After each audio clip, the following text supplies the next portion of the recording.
कितने लोग उसके लहू से रंगे हुए हैं इस जगह में। आमीन। सबसे इंपॉर्टेंट है, जब तक आपको ये समझ में नहीं आएगा तो बहुत मुश्किल है आपके लिए कुछ भी बाइबल को समझना। ये एक धार्मिक किताब होगी। आप सुबह और शाम एक अनुशासन के साथ एक धर्म की पुस्तक की तरह इसको पढ़ोगे और कोई फायदा नहीं होगा। और आप कहोगे कि ये क्या है, मैं सब कुछ तो करता हूं, क्यों मेरे जीवन में कोई फर्क नहीं है। मैं प्रार्थना करता हूं, मैं दशवांश देता हूं, मैं सब कुछ तो करता हूं। और आप जानते हैं ये सब कुछ जो फरीसी थे वो भी करते थे।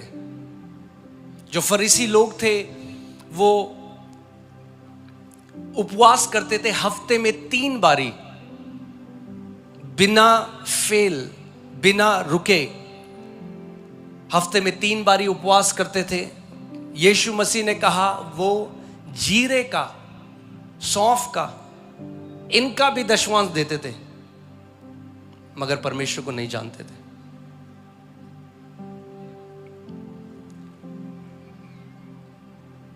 आज कितने ऐसे लोग हैं जो उस पिता को नहीं जानते।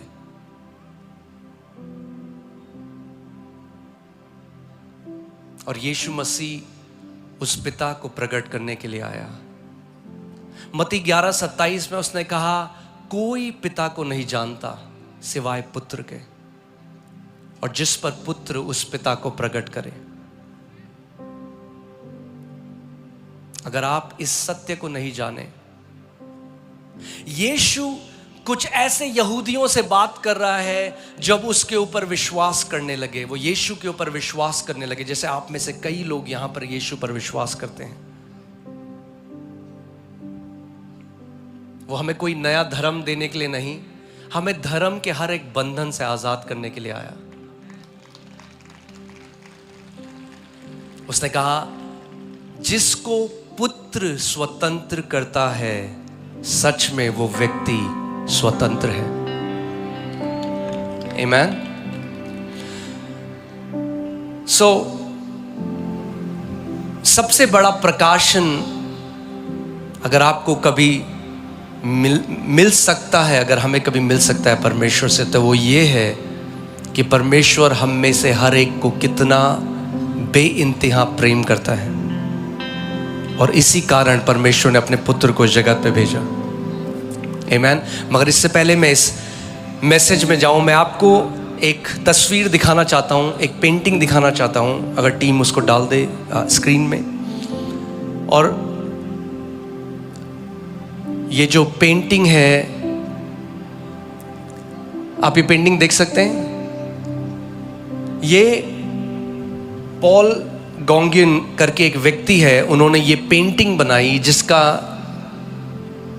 जो नाम है वो है व्हेन विल यू मैरी, यानी तुम कब शादी करोगे। आपको क्या लगता है ये पेंटिंग कितने की होगी? कोई गेस कर सकता है कि ये पेंटिंग कितने की होगी? 10 लाख? कितने लोग? 10 लाख? कोई 20? 1 करोड़? अरे मैं बात कर रहा हूं आपसे, आप बता सकते हैं, बोल सकते हैं, चीख सकते हैं, वहां से आवाज आ जाएगी। कितना लगता है आपको? 1 करोड़? ओके। और कोई? 5 करोड़? हाँ, 50 करोड़? वैसे अगर होते 50 करोड़ आपके पास, लेते आप ये तस्वीर? 50 करोड़ की लग रही है आपको ये तस्वीर?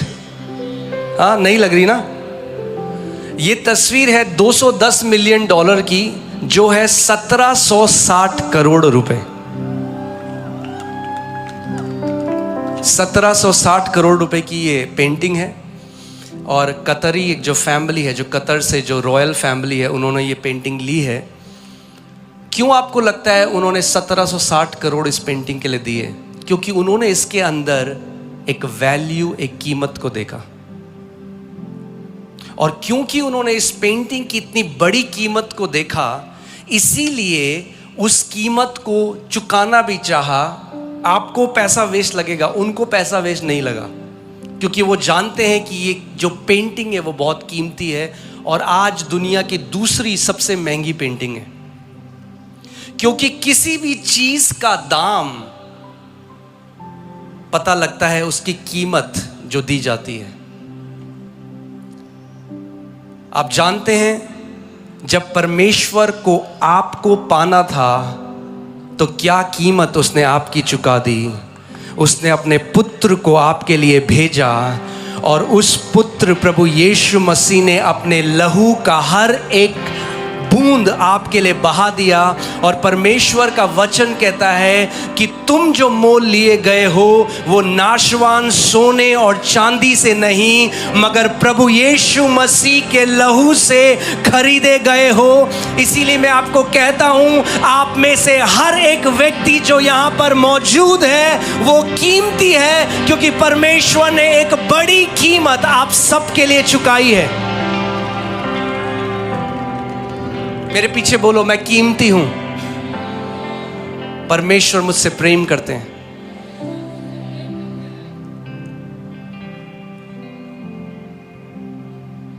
मेरा जीवन तब बदलना शुरू हुआ जब मैंने धर्म से बाहर आकर उस परमेश्वर के प्रेम को जाना। क्योंकि जहां धर्म है वहां ऊंच और नीच है। मेरा धर्म बड़ा, तेरा धर्म छोटा, वहां लड़ाइयां हैं। मगर परमेश्वर ने जगत से ऐसा प्रेम किया, एक कौम से नहीं, एक समुदाय से नहीं, उसने पूरे जगत से ऐसा प्रेम किया। हिंदुओं से, मुसलमानों से, ईसाइयों से, सरदारों से, जैनियों से, अफ्रीकन से, चाइनीज से, इजिप्शियन से, अमेरिकन से, नॉर्वेजियन से, हर एक व्यक्ति से परमेश्वर ने इतना प्रेम किया कि उसने अपने इकलौते पुत्र को जगत के लिए दे दिया, ताकि जो कोई उस पर विश्वास करे वो नाश ना हो परंतु अनंत जीवन पाए। इसमें कोई धर्म नहीं। आमीन। बहुत जरूरी है ये जानना कि आप कितने प्रेम किए गए हो। आज वो क्यों आपको चंगा करेगा? क्यों करेगा आपको चंगा? इसलिए कि यीशु मसीह, देख मैंने चढ़ावे चढ़ा दिए तेरे लिए इतने। ये जो लेन देन है ना, हमें बंद करना है परमेश्वर के साथ, क्योंकि उससे कुछ खरीद नहीं सकते। अपने पड़ोसी को बोलो, तुम परमेश्वर से कुछ खरीद नहीं सकते। फिर से बोलो, तुम परमेश्वर से कुछ खरीद नहीं सकते।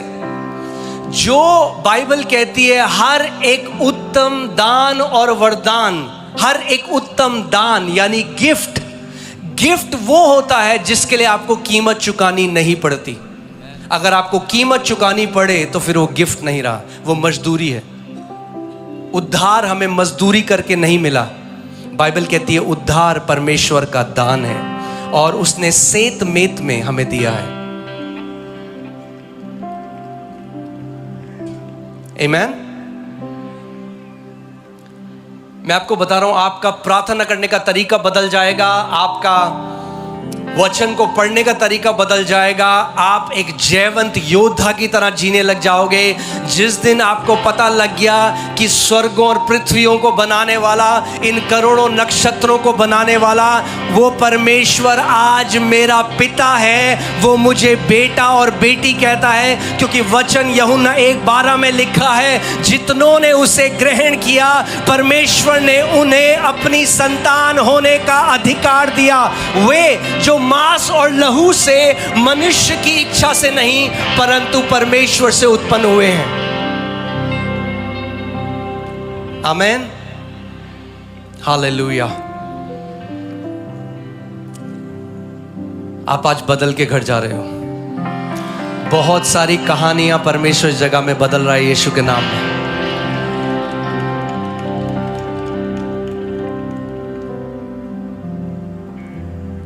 कितने लोग जानते हैं बाइबल कहती है यीशु राजाओं का राजा है? हाँ, सुना आपने? हाथ ऐसे करो अगर सुना। वो कौन से राजा हैं जिनका वो राजा है? हाँ, कौन से राजाओं का राजा है वो?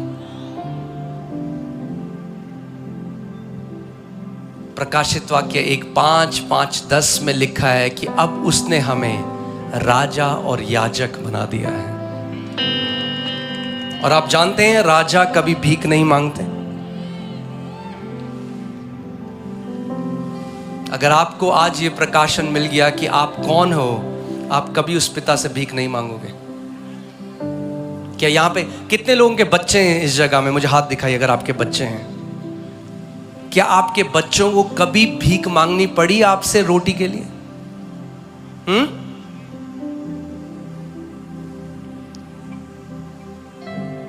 प्रभु यीशु मसीह ने कहा, जब तुम बुरे होकर, जब तुम असिद्ध होकर अपने बच्चों को अच्छी वस्तुएं देना जानते हो, तो उससे कितना गुना ज्यादा परमेश्वर अपने बच्चों को अच्छी वस्तुएं देना जानता है। को भीख मांगने की जरूरत नहीं, आपको गिड़गिड़ाने की जरूरत नहीं। आपको अपना जीवन इस बात में बनाने की जरूरत है कि परमेश्वर मुझसे बेइंतहा प्रेम करता है, मैं उसका चहीता हूं। मैं आपको एक कुंजी दे रहा हूं आज। आपको कभी प्रार्थना नहीं करनी पड़ेगी परमेश्वर के फेवर के लिए कि प्रभु मेरे ऊपर तू अपनी कृपा दृष्टि बना, मेरे ऊपर फेवर कर। जिस दिन ये जान लोगे कि परमेश्वर मुझसे बहुत प्यार करता है, जहां जाओगे फेवर आपके पीछे जाएगा। दाऊद कहता है, करुणा और भलाई सदा मेरे पीछे होती रहेगी। Goodness and mercy shall follow me all the days of my life. Amen. यानी जहां आप जाओगे परमेश्वर की कृपा आपके पीछे जाएगी, उसकी भलाई आपके पीछे जाएगी, उसका फेवर आपके पीछे जाएगा।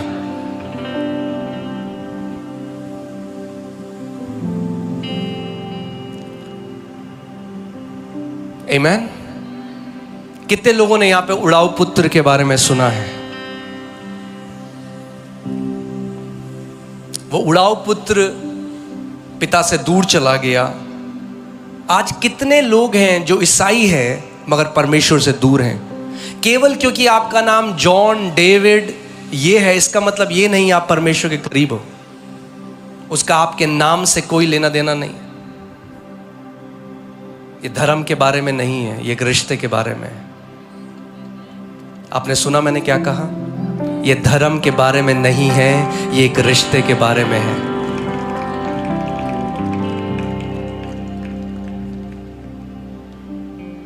वो उड़ाऊ पुत्र वापस आया, वो बेटा था जब घर से बाहर गया।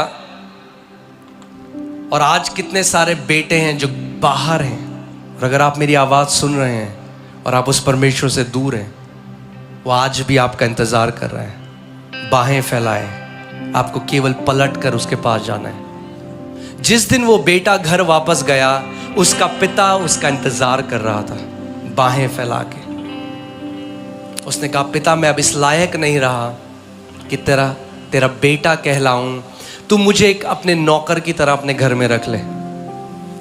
आज कितने सारे परमेश्वर के बेटे और बेटियां हैं, क्योंकि वो नहीं जानते वो कौन है, इसीलिए नौकरों की तरह रहते हैं, इसीलिए गिड़गिड़ाते हैं और भीख मांगते हैं कि शायद वो परमेश्वर कभी हमारे ऊपर दया करे।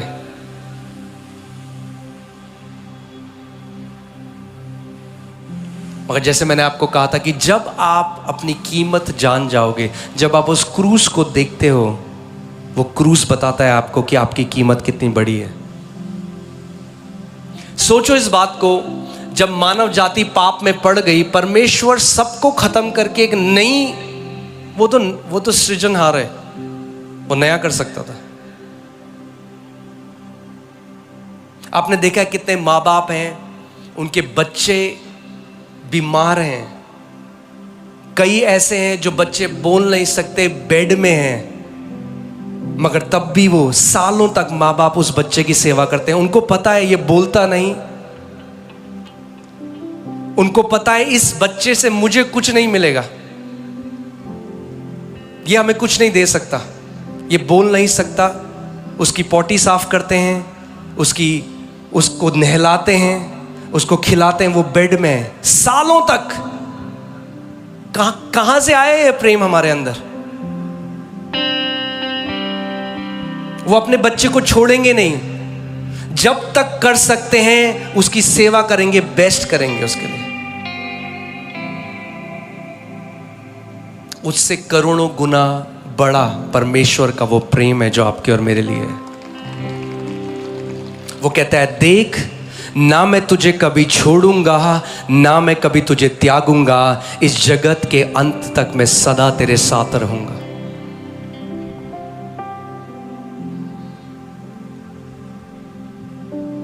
आज मैं सोच रहा था, जब मैंने सोचा हमें गुमला जाना है, बार बार परमेश्वर का आत्मा मुझे बार बार ये मेरे मन में डाला था, मेरे प्रेम के बारे में मेरे लोगों को बता, क्योंकि उन्हें मेरे प्रेम के बारे में नहीं पता। आज हर कोई अनॉइंटिंग तो कमाना चाहता है मगर उसके प्रेम को नहीं समझता। हर कोई अभिषेक तो चाहता है मगर उसका प्रेम नहीं चाहता। सबसे महान बाइबल कहती है परमेश्वर का प्रेम है। और अगर आप इस बात को जान गए, अगर ये प्रकाशन आपको मिल गया कि मेरा पिता मुझसे बेइंतहा प्रेम करता है, सारा भय आपके जीवन से छोड़कर चला जाएगा। Because Bible says the perfect love cast out every fear. सिद्ध प्रेम सारे डर को दूर कर देता है। बीमारी का डर, चिंता का डर, सताव का डर, भविष्य का डर, क्या होगा, दुष्ट आत्माओं का डर। सिद्ध प्रेम एक वो ऐसा मास्टर की है, एक ऐसी चाबी है जो हर एक बंद दरवाजे को खोल देगी। जिस दिन आप ये जान जाओगे कि परमेश्वर मुझसे बेइंतहा प्रेम करते हैं। ओके, तो मैं आज यहां पर कोई बहुत बढ़िया प्रचार आपको देने के लिए नहीं आया। अगर आप ये जान गए तो हमारा गुमला आना सफल हो गया। ठीक है, तो मेरे पीछे बोलो, मेरा पिता मुझसे अनंत से प्रेम करता है। फिर से बोलो, मेरा पिता मुझसे अनंत से प्रेम करता है। कई लोगों को क्या लगता है कि जब वो 40 दिन उपवास करते हैं तो परमेश्वर उनसे ज्यादा प्यार करता है, जब वो कम करते हैं तो परमेश्वर उनसे कम प्यार करता है। आप उसके प्यार को खरीद नहीं सकते। जब आपके बच्चे हुए, आपके बच्चे ने पहले आपसे प्यार करना शुरू किया या आपने अपने बच्चे से पहले प्यार करना शुरू किया? जब आपका बच्चा आपके गर्भ में था तब से आप उससे प्यार करते आए हैं। उसका वचन यिर्मयाह में कहता है, देख जब तू अपनी माँ के गर्भ में था उससे पहले से मैं तुझे जानता हूँ, मैंने तुझे रचा है। हम उसके हाथों की रचना है। आमीन। मैं आपको बता रहा हूँ, जिस दिन आप ये बात जान गए, जब आप बाइबल पढ़ेंगे वो एक अलग किताब होगी, जब आप प्रार्थना करेंगे तो वो एक अलग बात होगी। जब प्रभु ने मुझे सेवा के लिए बुलाया, प्रभु यीशु मसीह मुझे दर्शन में, उसने मुझे दर्शन दिया और उसने कहा, जा और बीमार लोगों के लिए प्रार्थना करना और मैं उन्हें चंगा करूंगा। और यही वो करता आया है। अब 12 साल हो चुके हैं। हमने कैंसर, अंधे, लंगड़े, आप सबने वो वीडियोस देखे हैं, डॉक्टर्स रिपोर्ट देखी है कई लोगों ने, अगर देखी है आपने तो। जो गवाहियां हम लेते हैं वो डॉक्टर्स से वेरीफाई करके फिर हम लोग दिखाते हैं। और एक बात जो प्रभु ने कही थी उस दर्शन में, वो मैं कभी भूलूंगा नहीं, और वो ये थी, उसने कहा, जा बीमारों के लिए प्रार्थना कर, क्योंकि चंगाई मेरे प्रेम का प्रगटीकरण है। चंगाई उसके प्रेम का प्रगटीकरण है। वो चंगा क्यों करता है हमें आज? क्यों वो यहोवा राफा चंगा करने वाला परमेश्वर है? क्यों वो चंगा करता है हमें आज? क्योंकि वो हमसे प्रेम करता है। अगर आप में आपका बच्चा बीमार है तो कब चाहोगे आपकी आपका बच्चा चंगा हो जाए? 1 महीने बाद? अगले साल? कब चाहोगे? प्रभु यीशु मसीह ने इतना बड़ा दाम चुकाया हमारी चंगाई के लिए, हमारे उद्धार के लिए। हमारी शांति के लिए, बाइबल कहती है हमारी शांति के लिए उस पर ताड़ना पड़ी। उसने घाव हमारे लिए सहे कि उसके घावों से हम चंगे हो जाएं। आज ये मेरी प्रार्थना है गुमला कि जितने लोग यहां पर हैं, आप हर एक धर्म से बाहर आकर उसको एक अच्छे पिता की तरह जानो।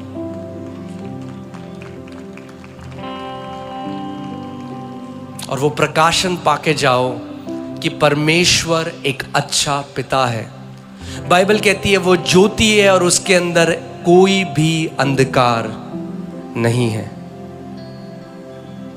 प्रभु यीशु मसीह ने कहा शैतान इसलिए आया कि चोरी करे, नाश करे और घात करे, मगर मैं इसलिए आया कि तुम जीवन पाओ और बहुतायत का जीवन पाओ। प्रभु यीशु मसीह हमें एक बहुतायत का जीवन देने के लिए आया। आमीन। आप जानते हैं जब मैं बचपन से परमेश्वर को ढूंढ रहा था, मेरे पिताजी आज यहाँ हैं, आप उनसे पूछेंगे। मैंने आपको बताया था मैं एक हिंदू राजपूत परिवार से हूँ। मैं इंजीनियरिंग कर रहा था, इलेक्ट्रॉनिक्स एंड कम्युनिकेशन इंजीनियरिंग। और उस समय स्कूल में पापा का एक स्कूटर होता था, वो स्कूटर स्टार्ट करता था और स्कूल जाने के बजाय मैं ऋषिकेश और हरिद्वार चला जाता था। और मैं तलाश रहा था, मैं ढूंढ रहा था। मुझे नहीं पता था कि परमेश्वर खोया नहीं है, मैं खोया था, परमेश्वर मुझे ढूंढ रहा था।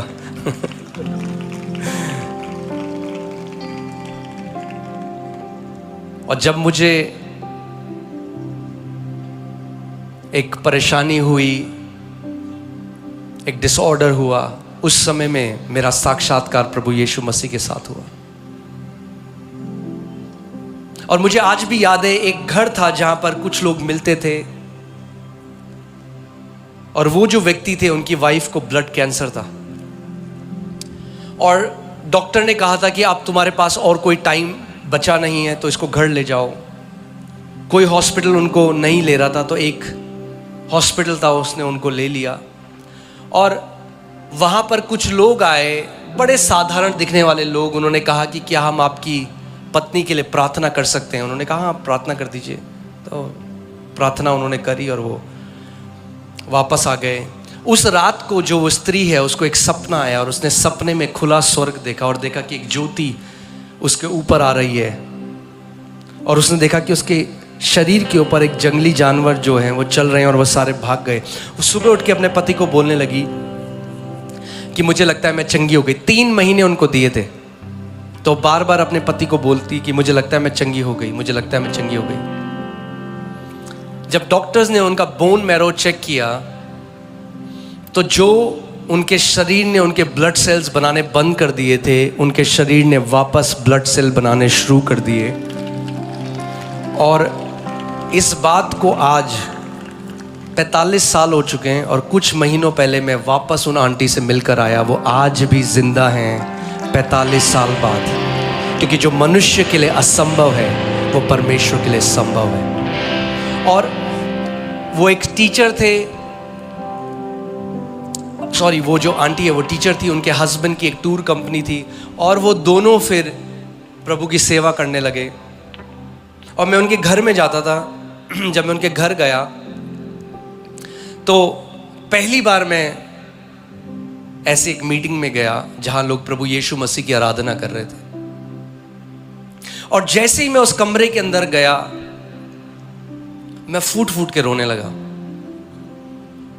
कोई कुछ बोल नहीं रहा था उस समय। प्रभु यीशु मसीह ने कहा मैं जीवन की रोटी हूं, जो कोई मुझे खा लेगा फिर भूखा ना रहेगा। मैं जीवन का जल हूं, जो कोई मुझे पी लेगा फिर प्यासा ना रहेगा। ईसाई धर्म नहीं, मेरी बात ध्यान से सुनिए, ईसाई धर्म नहीं, प्रभु यीशु मसीह।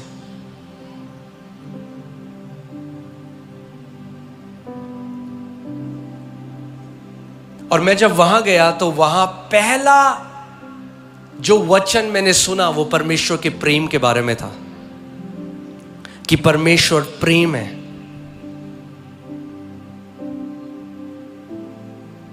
और जब मैंने वो सुना पहली बार तो मैं बहुत ही नाराज हो गया परमेश्वर से, क्योंकि मैं सुबह 4 बजे उठता था। मैं 19 साल से परमेश्वर को तलाश रहा था, मगर मैंने परमेश्वर को कहा, मैंने कहा प्रभु आपने कभी मुझे नहीं बोला कि आप मुझसे प्यार करते हो।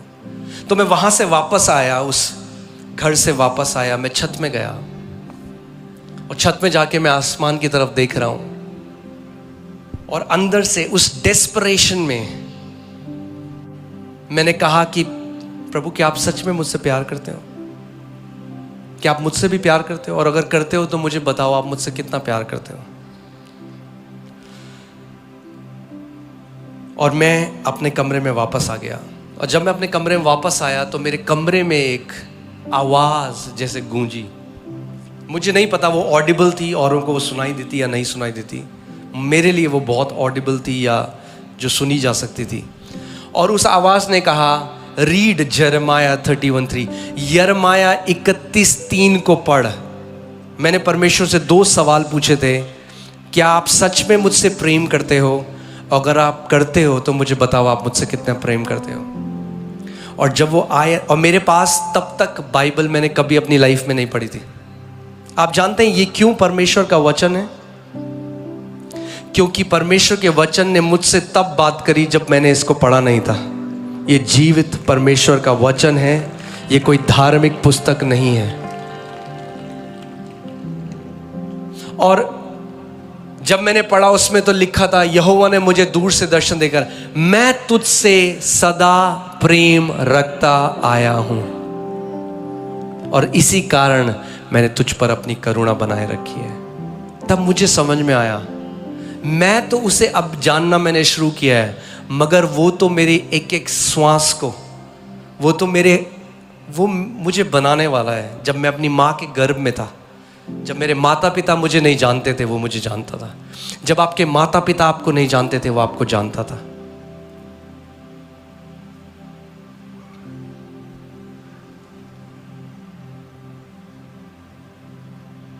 आज ये मेरा विश्वास है कि बहुत सारे लोग यहाँ पे उस पिता के प्रेम से भर के जाएंगे।